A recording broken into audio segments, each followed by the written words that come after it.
नई जिंदगी परिसरातील विष्णुनगर भाग 2 या ठिकाणी किराणा दुकान चालवत असलेले दशरथ रामदास साई यांनी उदारीवर कोल्ड्रिंक्स न दिल्याच्या कारणावरून झालेल्या खुनी हल्ल्यातील आरोपी नामे उजेर परवेज दफेदार व सामरा उर्फ रेहान शकील शेख यांना सोलापूर येथील सत्र न्यायाधीश श्रीमती IS शेख नजीर यांनी जामीन मंजूर केलेला आहे। यामधील घटनेची थोडक्यात हकीकत अशी आहे की दिनांक 17 मार्च 2024 रोजी यातील फिर्यादी दशरथ साई हे त्यांचे किराणा दुकान चालवत होते।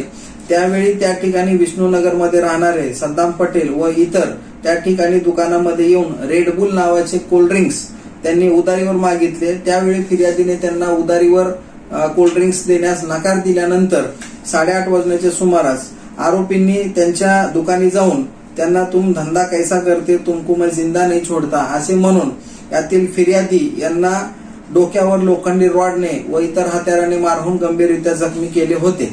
या प्रकरणाची फिर्याद यातील दशरथ रामदास साई यांनी MIDC पोलीस स्टेशन मध्ये दिल्यानंतर MIDC पोलीस स्टेशन येथे आरोपी सद्दाम पटेल व इतर आरोपींच्या विरुद्ध भादवी कलम 307 अन्वये गुन्हा दाखल करण्यात आलेला होता।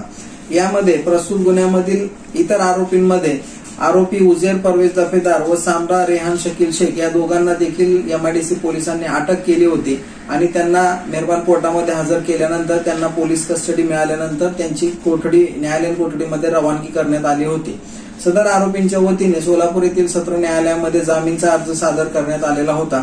सदर अर्जाची सुनावणी सोलापूर येथील सत्र न्यायाधीश श्रीमती IS शेख नजीर मॅडम यांच्या कोर्टामध्ये झाली।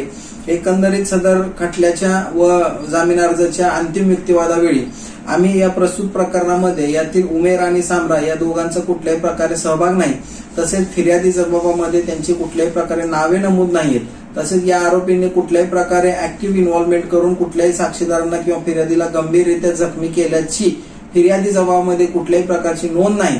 केवळ संशयावरून या आरोपींना या ठिकाणी अटक करण्यात आलेली आहे आणि प्रथम दर्शनी या आरोपींचा तपास जो आहे पूर्ण झालेला आहे। पोलीस कस्टडी दरम्यान आरोपींच्याकडून कोणत्याही प्रकारची रिकव्हरी अथवा डिस्कव्हरी झालेली नाही। त्यामुळे सध्या रमजान महिना चालू आहे, रमजानचा सण तोंडावर आलेला आहे, त्यामुळे या आरोपींनी कुठल्याही प्रकारचा गुन्हा न केल्याने त्यांना ते त्यांच्या कुटुंबातील कर्ते कमवते व्यक्ती आहेत आणि त्यांना जामीन मंजूर केल्यास ते मेहरबान कोर्टामध्ये हजर राहतील, तसेच पोलीस स्टेशनला देखील हजेरी देण्यास तयार आहेत। असा युक्तिवाद केल्यानंतर आमचा युक्तिवाद ग्राह्य धरून तसेच सादर केलेल्या सर्व कागदपत्राचे अवलोकन करून सोलापूर येथील सत्र न्यायाधीश श्रीमती IS शेख नजीर मॅडम यांनी आरोपी नामे उजेर परवेज दफेदार तसेच सामरा उर्फ रेहान शकील शेख यांना प्रत्येकी रक्कम ₹50,000च्या जात मुचलक्यावर तसेच MIDC पोलीस स्टेशनला हजेरी देण्याच्या व तपासकामी सहकार्य करण्याच्या अटीवर जामीन मंजूर केलेला आहे।